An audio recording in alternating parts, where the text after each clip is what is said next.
கர்த்தருடைய நாமம் மகிமைப்படுவதாக. டுடேஸ் ரேமா நீதிமொழிகள் 20ஆம் அதிகாரம் 22ஆம் வசனம். தீமைக்கு சரி கட்டுவேன் என்று சொல்லாதே, கர்த்தருக்கு காத்திரு, அவர் உன்னை ரட்சிப்பார்.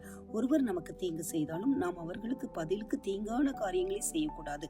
அது மாம்சத்தின் கிரியையாகிய கோபத்தை வெளிப்படுத்துவதாகும்.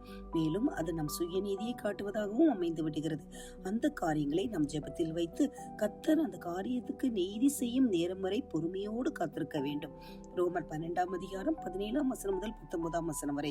ஒருவனுக்கும் தீமைக்கு தீமை செய்யாதிருங்கள், எல்லா மனுஷருக்கு முன்பாகவும் யோக்கியமானவைகளை செய்ய நாடுங்கள். கூடுமானால் உங்களால் ஆன மட்டும் எல்லா மனுஷரோடும் சமாதானமாயிருங்கள்.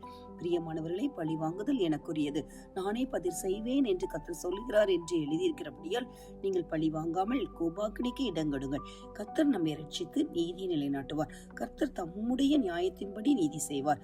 எனவே நாம் பொறுமையோடு விசுவாசத்தோடு காத்திருப்போம்.